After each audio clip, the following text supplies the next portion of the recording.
بسم اللہ الرحمن الرحیم۔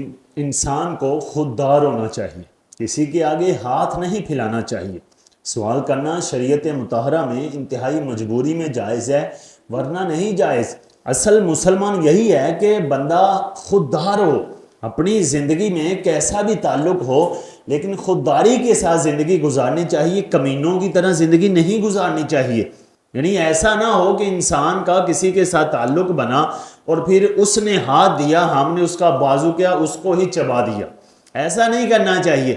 میں اب آپ کو ایک اللہ کے ولی کی بات سناتا ہوں جس کا تعلق بادشاہوں کے ساتھ تھا لیکن ان کی زندگی فقیرانہ تھی۔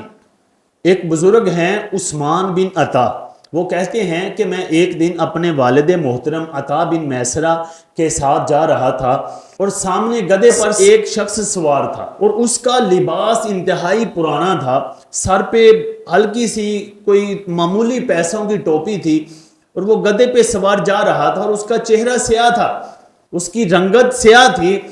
تو میں نے جب اس کو دیکھا تو میری ہنسی نکل گئی کہ یار اتنا غریب آدمی ہے، کیونکہ یہ ابھی بچے تھے۔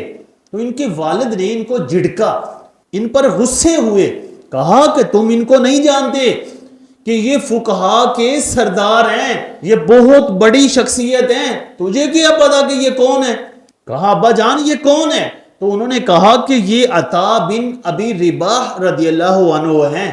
پھر وہ جب قریب آئے، وہ خچر سے اتر کر ان کے والد محترم کو ملے۔ ملاقات کرنے کے بعد انہوں نے کہا کہاں جا رہے ہو؟ پھر وہ دونوں بادشاہ کے محل کی طرف چل پڑے، خلیفہ ہشام بن عبد الملک کے پاس گئے۔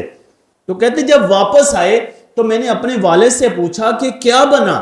انہوں نے کہا کہ جب بادشاہ کو پتا چلا کہ عطا بن ابی رباح رضی اللہ عنہ آ رہے ہیں تو انہوں نے ان کو فوراً بلایا اور اپنے ساتھ بٹھا لیا، اور ان کے ساتھ مجھے بھی جانا نصیب ہو گیا، ورنہ میں بادشاہ کے پاس جاؤں تو ٹائم زیادہ لگتا ہے، اتنی آسانی کے ساتھ بادشاہ کے ساتھ ملاقات نہیں ہوتی۔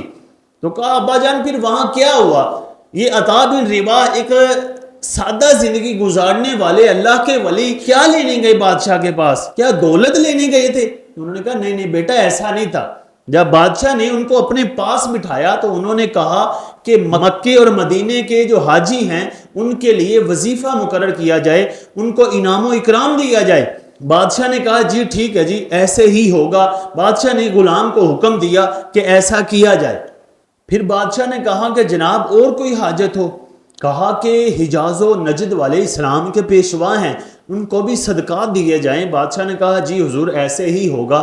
بادشاہ نے غلام کو حکم دیا، انہوں نے لکھ لیا، اور پھر کہا کہ جو سرحد پہ فوج لڑتی ہے ان پہ وظائف جاری کیے جائیں اور لگاتار جاری کرتے رہیں تاکہ وہ لڑتے رہیں، اگر وہ مر گئے یا واپس آ گئے تو ہم بھی مر جائیں گے۔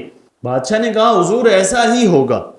پھر حضرت عطا بن ابی رباح نے کہا چھوٹی عمر کے ذمیوں سے پیسے نہ لیے جائیں اور بڑے ذمیوں کے ساتھ بدتمیزی نہ کی جائے۔ حضرت عطا بن ابی رباح نے بادشاہ کو نصیحت کی، کہا کہ اے بادشاہ تم اکیلے پیدا کیے گئے ہو، تم اکیلے ہی مرو گے، تم اکیلے ہی قبر سے اٹھائے جاؤ گے، تم اکیلے نے ہی حساب دینا ہے، اللہ سے ڈرو۔ یہ جو تیرے ارد گرد ہے، مال ہو، دولت ہو، شہرت ہو، لوگ ہیں، یہ کل نہیں ہوں گے، یہ آج ہیں لیکن کل نہیں ہوں گے، اللہ سے ڈرو۔ تو بادشاہ اپنا سر جھکا کر یہ باتیں سنتا رہا۔ آپ نے اتنی باتیں کہی اور پھر آپ واپس آ گئے، اور آپ کے ساتھ ایک بادشاہ کا غلام تھا، وہ ساتھ ساتھ تھا۔ اس نے دروازے کے قریب آ کر کہا کہ یہ تھیلی ہے بادشاہ نے آپ کو دی ہے۔ تو حضرت عطا بن ابی رباح نے کہا کہ یہ بادشاہ کو جا کر دے دو، میرا اجر جہانوں کے پالنے والے رب کے پاس ہے۔